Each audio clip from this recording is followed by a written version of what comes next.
पिछले 72 घंटे से उनका ट्रैक कर रहे थे, उनके पीछे थे। जैसे जैसे उनकी मूवमेंट हुई जयपुर से डीडवाना, डीडवाना से धारूहेड़ा, धारूहेड़ा से रेवाड़ी, रेवाड़ी से हिसार, हिसार से मनाली, मनाली से चंडीगढ़, चंडीगढ़ में जाके हमने उनको दबोचा है रात में और अब उनको राजस्थान पुलिस के हवाले कर। अरे मामा, जो कहानी पूरा राजस्थान सुनने के लिए व्याकुल था, वह कहानी आखिर 9 तारीख को लिख दी गई। कहानी है करणी सेना प्रमुख सुखदेव सिंह गोगामेडी के कातिलों की। पूरे राजस्थान में आक्रोश की ज्वालाएं सुलग उठी थी। हर शहर, गांव, कस्बे से लोग सड़कों पर उतर आए थे। सबकी जुबान पर एक ही नारा था, गोगामेडी को इंसाफ दिलाओ। तब राजस्थान पुलिस ने वादा कर दिया कि 72 घंटे के अंदर अंदर सुखदेव सिंह गोगामेडी के कातिलों को जिंदा या मुर्दा जयपुर वासियों के सामने लाकर खड़ा कर देंगे। ये मिशन उतना भी आसान नहीं था, पर राजस्थान पुलिस के रणबांकुरे मैदान जंग में उतर चुके थे। हुंकार भर ली थी, पूरी फोर्स मैदान में कूद पड़ी। दिल्ली, हरियाणा, पंजाब की पुलिस भी इस मिशन में साथ जुट गई। सारी मॉडर्न तकनीक को भी आजमाया गया और फिर कातिलों के कदमों को पुलिस ने पहचान लिया और फिर फिल्मी अंदाज में कातिलों को उठा लिया गया। सुखदेव सिंह गोगामेडी की हत्या 5 दिसंबर को हुई और मुजरिमों की गिरफ्तारी 9 दिसंबर को। इस बीच जितने भी सवाल उठे थे, उनमें से अधिकांश सवालों के जवाब मिल गए हैं। वीडियो में अंत तक बने रहे। हत्या से लेकर गिरफ्तारी तक की A to Z step by step जानकारी आज आपको मिलेगी।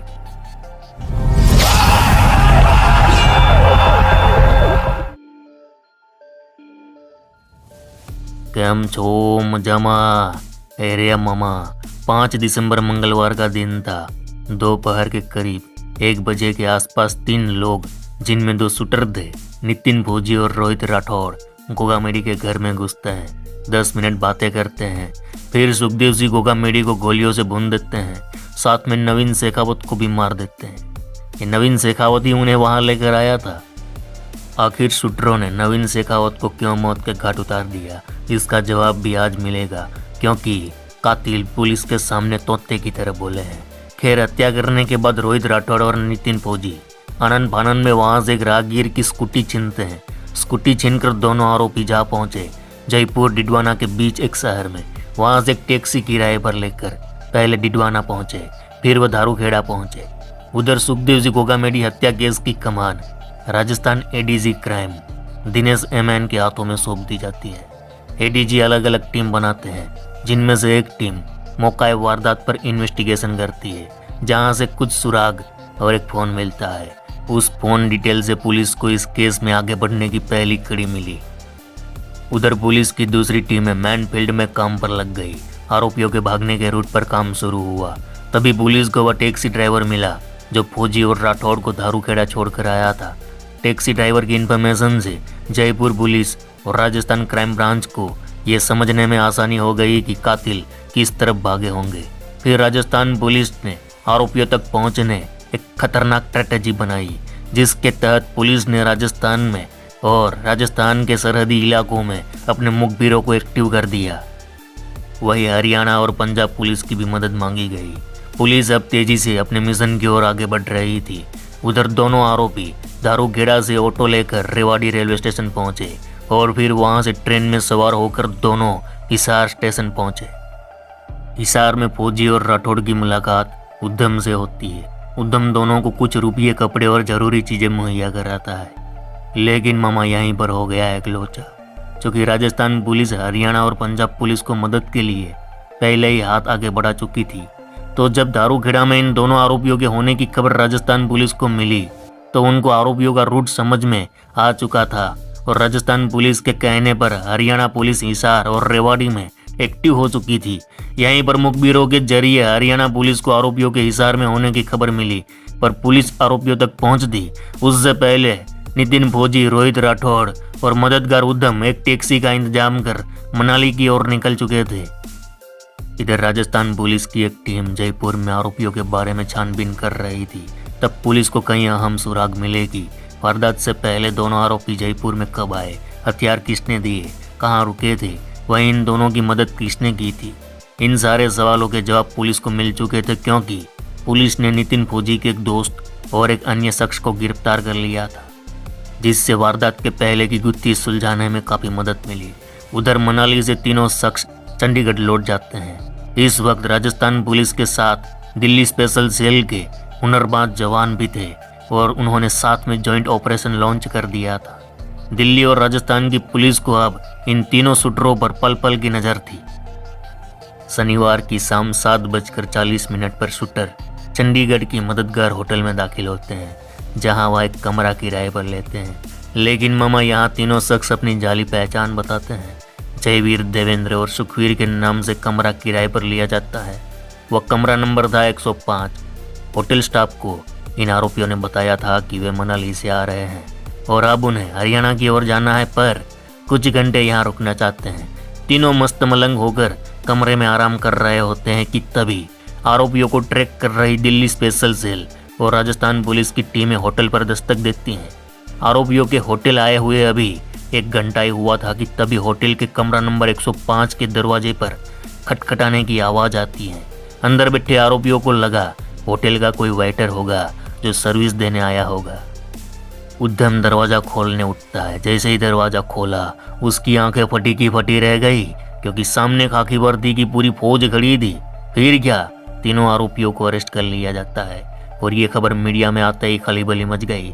राजस्थान और दिल्ली स्पेशल सेल के काम की तारीफें होने लगी। अब सुनो मामा, रोहित राठौड़ और नितिन भोजी का लॉरेंस गैंग के साथ कनेक्शन कैसे हुआ और सुखदेव सिंह गोगामेडी को मारने दोनों तैयार क्यों हो गए थे।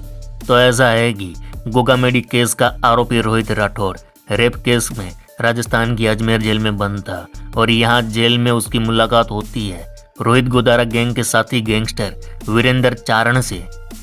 रोहित राठौड़ से जब पुलिस ने पूछताछ की तो उसने बताया कि उसके ऊपर रेप का केस दर्ज था, जिसमें सुखदेव सिंह गोगामेडी उसके खिलाफ पैरवी कर रहे थे। और इसी बात से रोहित राठौड़ को गोगामेडी पर गुस्सा था और इसी बात का फायदा उठाया वीरेंद्र चारण ने। उसने रोहित को उकसाया और फिर सुखदेव सिंह गोगामेडी को मारने तैयार किया। वहीं दूसरे आरोपी नितिन फौजी पर हरियाणा के महेंद्रगढ़ में किडनैपिंग का केस दर्ज है। वह भी वीरेंद्र चारण के संपर्क में आया था। दरअसल नितिन फौजी आर्मी में था, पर उसे आर्मी की नौकरी पसंद नहीं थी। उसका सपना था विदेश जाकर सेटल होने का। वीरेंद्र ने उसको विदेश में सेटल होने का भरोसा दिया और इसी लालच में नितिन फौजी ने सुखदेव सिंह गोगामेडी को मारने तैयार हो गया। अब यहाँ सवाल है, आखिर ये वीरेंद्र चारण है कौन। 1 लाख का इनामी गैंगस्टर वीरेंद्र चारण राजस्थान के चूरू जिले के सुजानगढ़ का रहने वाला है। साल 2015 में हुए रामलाल मेघवाल हत्याकांड में उसका नाम आया था। इसके बाद पुलिस ने उसे गिरफ्तार करके जेल भेज दिया। जेल में वह कई गैंगस्टरों के संपर्क में आया। वहां उसने अपना नेटवर्क बनाया, जिसमें आनंदपाल सिंह से लेकर रोहित गोदारा तक शामिल थे। साल 2022 में उसे जमानत मिली तो वह जेल से बाहर आ गया। इसके बाद उसने रोहित गोदारा और लॉरेंस बिश्नोई गैंग के कहने पर गोगामेडी के करीबी राजू ठेठ की हत्या की साजिश रची। उसके लिए शूटरों का इंतजाम किया। इस हत्याकांड के बाद नेपाल होते हुए वह दुबई भाग गया। अब गोगामेडी केस की बात करें तो दरअसल 5 दिसंबर से 1 हफ्ता पहले ही हत्या की साजिश तय हो गई थी, यानी नवंबर के आखिरी हफ्ते में ही सब कुछ तय हो गया था। जिम्मेदारी सौंप दी गई थी, हथियारों का इंतजाम भी हो गया था, शूटर भी मुस्तैद हो गए थे। गोगामेडी के घर, ऑफिस आने जाने के रूट की रेकी का जिम्मा मारे गए नवीन शेखावत को सौंपा गया था। ऐसे में अहम सवाल है कि फिर आखिर रोहित राठौड़ और नितिन फौजी ने नवीन को गोलियों से क्यों भून डाला। इस सवाल का जवाब जानने के लिए सीसीटीवी तस्वीर को गौर से देखना पड़ेगा। जब गोली चली तो नवीन ने डर के मारे दोनों शूटरों को रोकने की कोशिश की थी। इसी वजह से रोहित और नितिन ने आखिरी वक्त में उसे खत्म कर दिया। वहीं ये भी खुलासा हुआ है कि शूटर नितिन और राठौड़ को गोगामेडी की हत्या से पहले 50-50 हज़ार रुपये मिले थे। और सबसे अहम खुलासा ये हुआ कि उन्हें कत्ल के बाद चंडीगढ़ जाना था। प्लान के मुताबिक दोनों चंडीगढ़ पहुंच भी गए थे, जहां से दोनों गोवा रवाना होने वाले थे। फिर गोवा होते हुए दक्षिण भारत के अन्य इलाकों में छिपते छिपते दोनों विदेश भागने का पूरा प्लान था। लेकिन मामा दोनों पुलिस के हत्थे चढ़ गए। सवालों की लंबी लिस्ट तैयार है। गोगामेडी की हत्या को लेकर कई अहम सवाल है, लेकिन एक बात तो तय है कि अगर पुलिस समय रहते आरोपियों को पकड़ नहीं पाती तो फिर ये कभी हाथ नहीं लगते, क्योंकि उनके लिए फर्जी पासपोर्ट भी तैयार था। ये भी खुलासा हो चुका है। वहीं राजस्थान पुलिस और दिल्ली स्पेशल सेल के काम को हमें सराहना चाहिए। इतने कम समय में आरोपियों को पकड़ लिया। 2 दिन पहले हमने एक वीडियो में कहा था कि अगर इस केस में दिल्ली पुलिस की एंट्री हुई फिर आरोपियों का बचना नामुमकिन है, पाताल से भी ढूंढ निकालेगी, और ऐसा ही हुआ।